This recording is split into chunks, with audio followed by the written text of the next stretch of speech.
교류분석 상담과 심리치료 기법 제1부 교류분석 상담관계 2장 관계의 시작. 내담자와 상담가의 첫 만남은 기억할 만한 일입니다. 새로운 관계가 시작될 때와 마찬가지로 희망, 기대, 두려움과 걱정으로 가득 찹니다. 이것은 내담자에게도 중요한 일입니다. 그들은 모든 것이 잘 풀리지 않는다는 것을 스스로 먼저 인정했고 이제는 상담가에게도 인정합니다. 이것은 그들의 연약한 부분을 노출시키므로 상처받기 쉽게 만듭니다. 이 자체는 상당히 용기 있는 행동입니다. 이것을 인정한다는 것은 내담자가 아무것도 할 수 없는 무력한 상태임을 보여주죠. 스스로 문제를 해결하는 것이 어렵다는 것을 알게 되고 상담가의 도움을 원합니다. 내담자의 가장 큰 의문은 내 문제가 해결될 수 있을까입니다. 중요한 목표는 다음과 같습니다. 내담자를 만나고 내담자의 어려움을 알아내고 상담가가 무엇을 하며 어떻게 할지를 내담자에게 알려주고 내담자의 질문에 대답합니다. 첫 회기에서의 가장 중요한 결과는 내담자는 상담가가 자신에게 맞는지 자신이 교류분석 상담을 원하는지를 검토해보고 내담자가 원하는 것을 상담가가 제공할 수 있는지를 알아보고 상담 계약의 여부를 결정하고 상담을 하겠다는 잠정적인 동의를 하는 것입니다. 1. 내담자 만나기. 적합한 정서적 환경 만들기. 내담자가 도움을 요청한다는 것은 상담가의 지식과 상담 기법으로 내담자의 상황을 바꿀 수 있는 능력이 있다고 믿는 것입니다. 내담자는 상담가와 자신을 도울 수 있는 그의 능력을 믿으며 첫 발을 내디딘 것이죠. 그렇게 신뢰하는 행동에 감명받지 않는다면 그 사람은 형편없는 상담가일 것입니다. 라포. 그렇게 간절한 내담자를 맞이할 수 있는 적합한 정서적 분위기를 만드는 것은 매우 중요합니다. 라포 형성이 첫 단계입니다. 상담가는 내담자가 불편하거나 어색하지 않게 그들의 문제를 꺼낼 수 있도록 편안하고 따뜻하며 수용적인 환경을 제공합니다. 라포는 언어적인 측면뿐만 아니라 비언어적인 측면에서도 나타납니다. 라포는 내담자의 신체적 편안함을 위한 기본적인 욕구에 관심을 두는 것으로부터 시작됩니다. 예를 들면 상담 전 정보, 상담실에 어떻게 오는지, 주차는 어디에 하는지와 같은 것들입니다. 따뜻한 환경, 화장실 위치 확인, 흡연 구역, 음료수 제공, 대기실에 대한 정보, 자리가 편안한지 확인. 이것과 마찬가지로 약속 시간을 정하는 것과 시간을 지키는 것은 중요합니다. 정시 시작과 종료, 한 회기의 시간 언급, 내담자가 기대하는 전체 상담 회기의 횟수 언급, 내담자에게 회기의 종결 시기를 언급. 이러한 일에 관심을 두는 것은 내담자를 존중하며 당신이 적합하고 사려 깊은 태도로 한계점을 결정하는 상담가임을 그 자리에서 정확하게 보여주는 것입니다. 공감. 공감은 따뜻한 환경을 만들기 위해 필요한 두 번째 요소입니다. 공감은 자신의 현실 감각을 잊지 않으면서 상대방의 경험을 느낄 줄 아는 능력을 말합니다. 이것은 그들과 연합하거나 합류하지 않으면서 다른 사람과 가장 가까워질 수 있는 방법입니다. 어떤 학자들은 우리가 공감할 수 있는 능력을 갖고 태어났다고 말합니다. 우리는 우리가 볼 수 있는 것만을 보며 나머지를 버림으로써 공감을 자제하도록 배웠습니다. 후각, 미각, 촉각, 청각과 직감과 같은 방식으로 훈련된 것입니다. 교류분석 상담가는 자신의 감각이 돌아오도록 훈련해야 합니다. 그러면 상담가는 가치 있는 자원의 풍성한 정보를 얻게 되고 그것을 사용할 때 공감적인 접촉은 더욱 깊어집니다. 내담자를 주의 깊게 살피고 그가 말하려는 언어적, 비언어적 신호에 대한 민감함이 공감을 발달시키는 기초가 됩니다. 예문, 제이는 새 내담자에게 강한 담배 냄새를 맡았습니다. 그의 배에서는 꾸르륵거리는 소리가 났고 태도는 경직되어 있었습니다. 눈가에는 다크서클이 보였습니다. 이 모든 정보를 종합했을 때 그녀는 내담자가 긴장했으며 불안해하고 있음을 알았습니다. 이것은 제인이 내담자의 삶과 느낌의 상태를 이해하기 시작하는 데 사용되는 지식의 풍부한 자원이 되었습니다. 연습 문제, 공감 발달, 점쟁이. 파트너와 돌아가면서 한 사람은 내담자 역할을 하고 다른 사람은 점쟁이 역할을 합니다. 1. 당신의 감각을 사용해서 관찰한 것을 알아봅시다. 악수하십시오. 악수를 하면서 무엇을 느꼈나요? 피부톤, 얼굴, 손톱, 손과 의상에서 무엇을 볼 수 있나요? 무슨 냄새가 나나요? 이것은 1, 2분이 걸릴 수도 있습니다. 상대의 냄새를 맡기 위해서 가만히 있으십시오. 특별하지 않으면 우리는 그냥 지나치곤 합니다. 향수는 어떤 메시지를 전달하므로 그것은 고려되어야만 합니다. 무엇이 들리는가? 몸에서 나는 소리, 호흡, 음색. 상대를 맞이할 때 내면의 느낌이 어떠한가? 내면에서 어떤 경험을 하는가? 당신이 상대방의 옷을 입었다고 상상해 보십시오. 옷의 촉감이 어떻게 느껴지는지 상상할 수 있나요?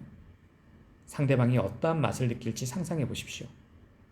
당신의 입안에서는 무슨 맛이 느껴지나요? 2. 이 연습에서 얻어진 정보만을 사용해서 그들의 현재 생활 유형에 대해 상상한 것을 상대방에게 묘사해 보십시오. 3. 이 연습을 통해서 어떤 경험을 했는지 나누어 보십시오. 나의 학생들은 지난 수년 동안 이 연습을 통하여 상대방에 대한 많은 정보를 찾아낼 수 있다는 사실에 놀랐습니다. 예리한 지각을 사용하므로 그들은 자신의 직감에 대해 신뢰하게 되었습니다. 상보교류. 라포와 공감은 상보교류를 통하여 가장 잘 전달됩니다.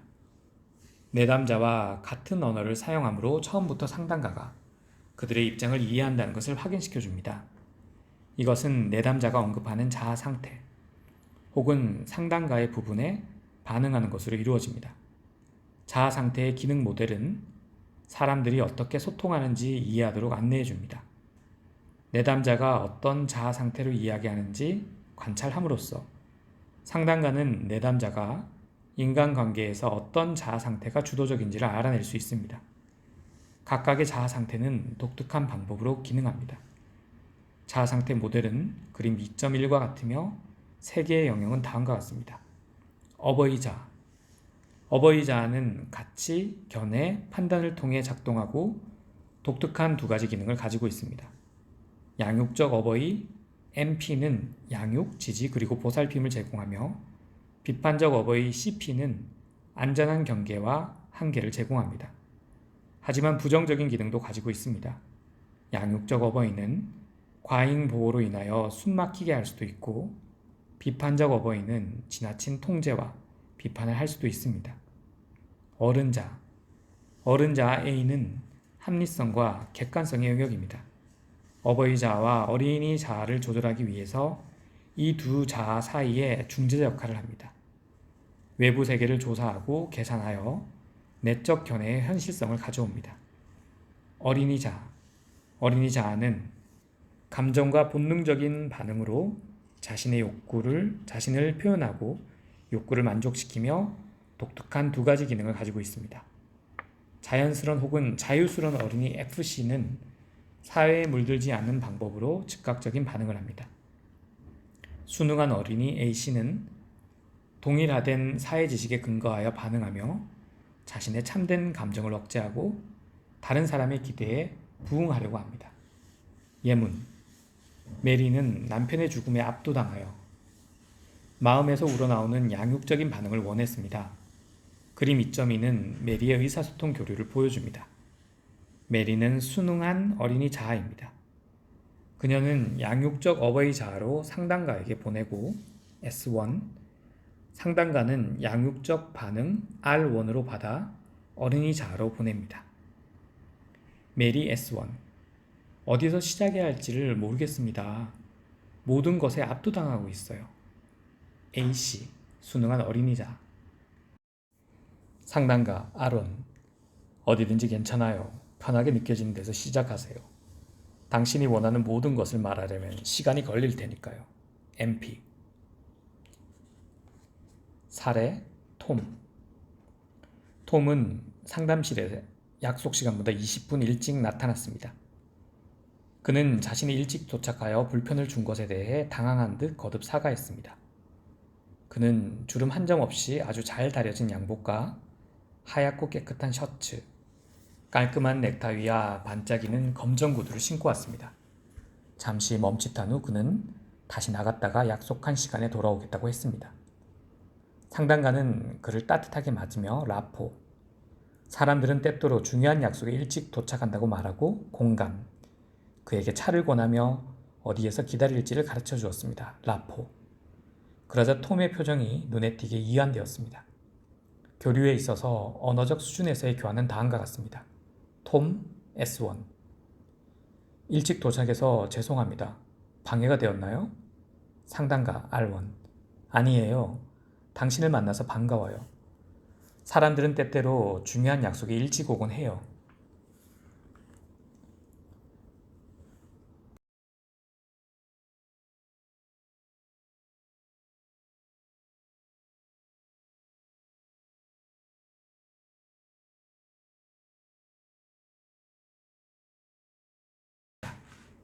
상담가는 내담자가 내린 큰 결정을 인정할 필요가 있습니다. 스트로크는 내담자의 성향에 맞추어 조심스럽게 초점을 맞출 필요가 있죠. 소극적인 내담자에게는 정적인 스트로크를, 적극적인 내담자에게는 동적인 스트로크가 필요합니다. 예문, 동적인 스트로크. 오늘 여기 오시느라 큰 결심을 하셨군요. 정적인 스트로크. 만나서 반갑습니다. 핵심 기법. 다음은 당신이 내담자를 처음 만났을 때 큰 감동과 함께 인상 깊은 만남을 가능하게 하는 기법들입니다. 이것은 외부인인 당신이 그들에게 관심이 있다는 것을 느끼게 해주는 데 도움이 됩니다. 이 기법은 내담자가 상담을 통해 어려움을 극복할 수 있다는 희망을 갖게 합니다. 전문가로서의 권위를 전달하기, 내담자가 보여준 신뢰에 대해 민감하기, 라포를 형성하기, 공감하기, 상보, 교류 형성하기, 참여하기, 긍정적 스트로크로 내담자를 인정하기, 내담자의 언어로 이야기하기, 내담자로 하여금 자신의 방법대로 안녕이라고 말하게 하십시오. 두 가지 중요한 점이 있습니다. 첫 교류와 처음 몇 분이 중요합니다. 내담자가 하는 첫 번째 교류는 일반적으로 현재 그들이 누구이고 무슨 일을 겪고 있는가를 있는 그대로 표현한 것입니다. 처음 몇 분간은 내담자에게 초점을 맞추어 다음 질문을 하십시오. 그들이 어떻게 나와 관계를 갖게 되었는가? 그들 자신을 어떻게 소개하는가? 그들 에너지를 어떻게 사용하는가? 어떤 자아 상태가 주도하는가? A. 내담자, B. 상담가. 상처 혹은 자각을 감추어 자신을 보호하고자 어떤 전략을 쓰는가? 그들은 당신과 당신의 역할을 어떻게 보는가? 예문, 로봇 같은. 좋은 아침. 나는 컴튼 엔지니어링 영업부장인 로드니 피터슨입니다. 나는 오전 10시에 제임스 부인과 긴밀한 일로 약속이 있습니다. 눈물이 가득한. 나를 이렇게 빨리 만나주어서 고맙습니다. 그렇지 않았다면 큰일이 날 뻔했어요. 나는 지금 끔찍한 상태예요. 미소를 지으며. 안녕, 나는 루시예요. 내 친구 조지가 당신에게 가보라고 했어요. 항상 분주한. 지금 주차하는데 잔돈이 없어요. 잔돈 좀 있으세요? 첫 번째 교류는 고요합니다. 내담자를 처음으로 만난다는 것은 아주 흥분되는 일이죠. 내담자가 하는 말보다 자세, 몸짓, 표정, 호흡, 음색, 억양과 말의 빠르기는 내담자를 파악하는 데 중요한 실마리가 됩니다. 이 모든 것이 첫 교류의 한 부분입니다. 첫 번째 교류는 처음 몇 분에 시작됩니다. 번은 첫 3분이 핵심이라고 말했습니다. 그는 이 짧은 순간을 강조함으로써 상담가가 처음부터 깨어 있어야 함을 강조했습니다. 왜냐하면 내담자는 현재의 상황뿐만이 아니라 자신의 각본과 그 결과까지도 드러내지 않은 채 말할 수 있기 때문입니다. 반드시 이렇게 해야 하는 것은 아니지만 처음 3분은 내담자의 몇 가지 핵심을 찾는 데 사용되어야만 합니다. 첫 번째 교류에서 내담자와의 처음 3분은 전화를 하면서도 상담실로 들어오면서도 상담에서도 언제라도 일어날 수 있습니다. 이 중요한 접촉을 잃어버리지 않기 위해 처음 3분을 관리합시다. 연습 문제. 상담 회기를 녹화하고 처음 3분을 적어두십시오. 내담자의 음색, 호흡과 그들이 사용하는 단어에 귀를 기울이십시오. 비언어적 신호를 검토하십시오. 당신 자신의 직감적 반응을 검토하고 당신의 언어적, 비언어적 반응을 주시하십시오. 앞서 배운 첫 교류에서 해야 하는 질문에 할 수 있는 만큼 대답하십시오. 사례 안젤라. 안젤라는 마침내 뵈러 왔네요 라고 하면서 상담가에게 자신을 소개했습니다. 그녀는 처음 몇 분 동안 불안하고 긴장하고 눈물이 가득한 것처럼 보였죠. 그녀는 매일 일하러 갈 때마다 배가 아프고 초조하며 당황스러움을 느낀다고 말했습니다. 대기업 사장의 개인 비서로 일하는 그녀는 많은 책임감을 갖고 있죠. 그녀는 신경이 터질 것 같은 느낌이 들었고 그렇게 되어 회사에 지장을 줄까 봐 걱정하고 있었습니다. 사무실에만 들어서면 자신의 감정을 억눌렀기 때문에 지치고 긴장되고 참을성이 없어졌습니다. 몇 달 동안 이것으로 고생한 그녀는 상담을 받는 것이 유일한 희망이었습니다. 안젤라 이야기의 중요한 양상들. 상담가는 안젤라의 이야기에서 몇 가지 중요한 양상을 알아차렸습니다. 1. 관찰. 상담으로부터 도움받는 것을 심각하게 찾지 않았습니다. 처음 교류. 첫 회기에 왔다는 것만으로도 이것이 큰 성과입니다. 처음 교류. 행동. 첫 회기의 어느 단계에서는 안젤라가 한 행동에 스트로크를 주는 것이 중요합니다. 처음 교류에서 스트로크로. 2. 관찰. 안젤라가 느끼고 있는 것들은 뚜렷하게 나타났습니다. 눈물이 가득했고 스트레스가 있으며 슬퍼하는 표현을 포함해 마치 그녀가 이러한 것들을 통제할 수 없는 것처럼 목소리가 떨렸고 어깨와 상체를 구부리고 있는 것과 같은 비언어적 신호들이 나타났습니다. 행동. 중요한 상보 교류는 양육적 어버이로서 순응한 어린이를 확신시켜주는 것입니다. 3. 관찰. 엄청난 초조함과 당황. 이것은 즉각적으로 초점을 맞추어야 하는 영역이고 증상이 사라지도록 개입이 필요합니다. 통제력을 잃은 것 같고 침착하지 않다. 어른 기능을 강화해 통제력을 회복하도록 도움을 주고 그녀의 어린이 자아를 돌봐줍니다. 행동. 상담가는 통제할 수 있음을 보여주고 누군가의 도움으로 변화할 수 있다는 희망을 주어야 합니다. 변화는 가능합니다. 문제 탐색하기. 당황하고 초조한 그녀의 증상은 사무실과 관련이 있습니다. 무슨 문제가 있나요? 왜 문제가 있나요?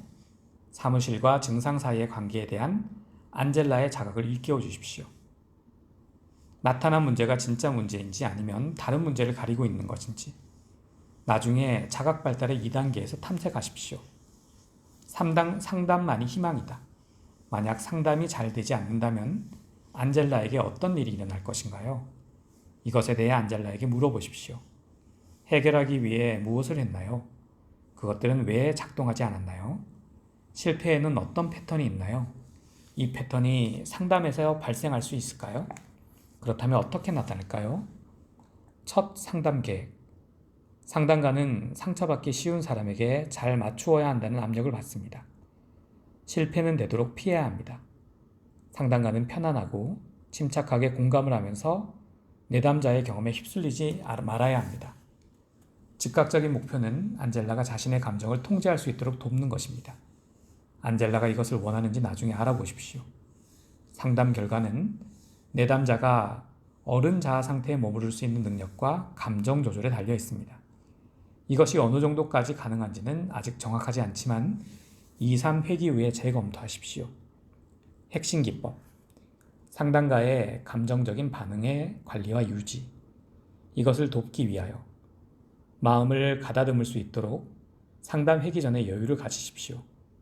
어떤 내담자는 그들의 어려움에 압도당하여 상담가의 첫 만남에서 지나치게 초조해야 한다는 것을 기억하십시오. 당신이 권위적인 위치에 있다는 것을 자신에게 상기시키십시오. 상담가와 내담자 모두 첫 회기를 이끌어 나갈 수 있는 지식과 기술이 있습니다. 당신이 상담 회기 동안 초조하다면 조용히 앉아 규칙적인 호흡에 집중하고 말을 아끼십시오. 지나치면 부족한 것만 못하다는 것을 기억하십시오.